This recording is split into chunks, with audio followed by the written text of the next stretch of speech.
Assalamualaikum warahmatullahi wabarakatuh. Bismillahirrahmanirrahim. Alhamdulillahirabbil alamin. Wassalatu wassalamu ala asrofil anbiya'i wa mursalin Sayyidina wa maulana Muhammadin wa ala alihi wa sahbihi ajmain, amma ba'du. Pertama-tama, marilah kita panjatkan puji syukur kehadirat Allah yang telah memberikan beribu-ribu kenikmatan sehingga pada hari ini dapat berkumpul tanpa suatu halangan apapun.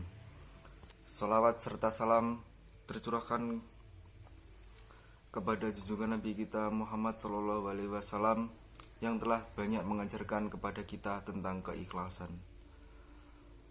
Yang terhormat kepada dosen mata kuliah Ibu Dr. Umi Hani yang saya hormati, dan teman-temanku yang berbahagia. Pada kesempatan kali ini saya akan memberikan pidato yang berjudul Ikhlas dalam beribadah. Ikhlas adalah amalia hati yang tingkatnya sangat tinggi. Berbeda dengan sabar, ikhlas akan terlihat setelah terjadinya suatu amal. Orang yang ikhlas dalam beramal adalah mereka yang merasa seolah-olah tidak melakukan amal itu. Ikhlas bisa dianalogikan dengan bekerja tanpa meminta upah. Saking tingginya amalan ini, ibadah yang mengharapkan surga belum tentu terhitung ikhlas, sebab masih mengharapkan upah dari Allah. Namun tingkatan tersebut sudah sangat tinggi dibandingkan dengan orang awam. Bukan berarti beramal dengan mengharap surga dan takut neraka tidak baik. Imam Ghazali mengatakan bahwa beramal mengharapkan surga hukumnya sah dan bagus, serta berfaedah diterimanya suatu amal. Imam Ghazali juga menyebutkan hakikat ikhlas adalah kemurnian niat dari hal-hal yang dapat mengotori. Allah Subhanahu wa Ta'ala telah berfirman dalam Al-Quran surat Al-Bayyinah ayat 5 yang berbunyi, A'udzubillahi minasyaitonirrajim, Bismillahirrahmanirrahim, wa ma umiru illa liya'budullaha mukhlishina lahuddin hunafa'a wa yuqimu sholata wa yu'tuz zakata wa dzalika dinul qayyimah, yang artinya padahal mereka hanya diperintahkan menyembah Allah dengan ikhlas, menaatinya semata-mata karena menjalankan agama, dan juga agar melaksanakan sholat dan menunaikan zakat dan yang demikian itulah agama yang luhur atau benar. Dari ayat tersebut kita tahu bahwa betapa tingginya derajat sifat ikhlas. Dengan ikhlas semua orang dengan profesinya masing-masing telah menjadi sufi atau orang yang memiliki hati yang bersih. Dari ungkapan ayat tersebut terlihat jelas bahwa semua ilmu dan amal akan sia-sia jika di dalamnya tidak ada sifat ikhlas. Ilmu dan amal tidak dapat dibanggakan. Bagaimana mau dibanggakan sedangkan yang ikhlas saja masih dalam keadaan khawatir yang besar. Jadi mulai saat ini kita harus tanamkan rasa ikhlas kemanapun kita pergi. Contohnya saja, jangan lupa mengantongi ikhlas. Seperti saat ini, kalau kita sedang membawa uang, mari sisihkan ke kotak amal.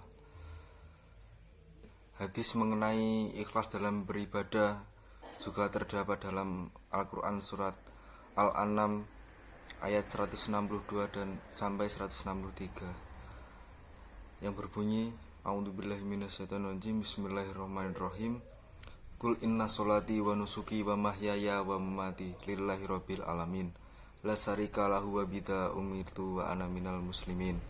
Yang artinya, katakanlah Muhammad, sungguhnya salatku, ibadahku, hidupku dan matiku hanyalah untuk Allah, Tuhan seluruh alam, tidak ada sekutu baginya, dan demikianlah yang diperintahkan kepadaku, dan aku adalah orang yang pertama-tama berserah diri.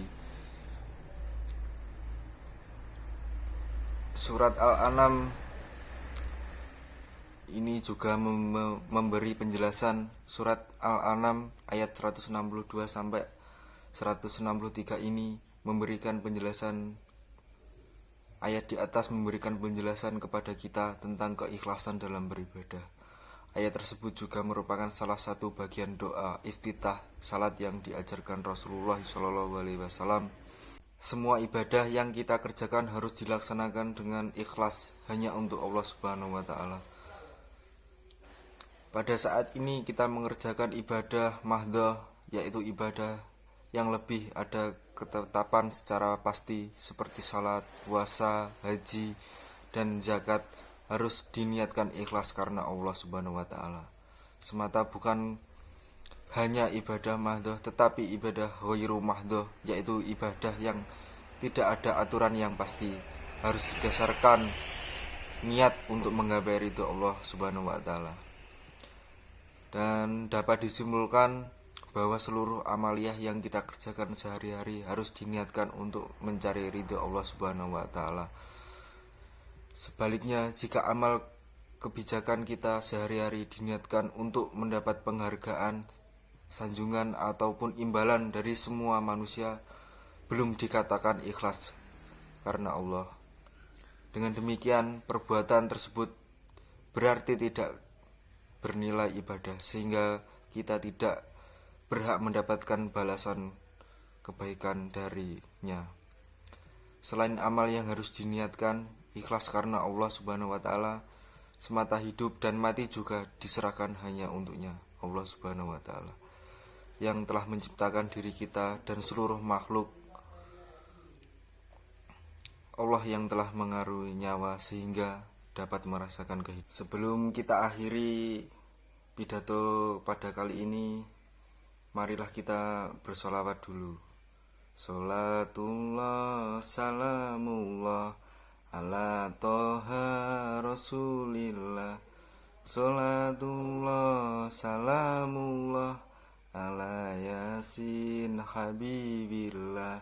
Tawassalna bismillah wabil hadi rasulillah wa kulli mujahidilillah bi ahlil badri ya Allah. Beli bensin 1 tangki. Bensin dibeli oleh Mak Rosa. Bersihkan hati dari dengki, sucikan raga dari dosa. Sekian pidato dari saya, mohon maaf jika ada kesalahan. Akhirul kalam, wassalamualaikum warahmatullahi wabarakatuh.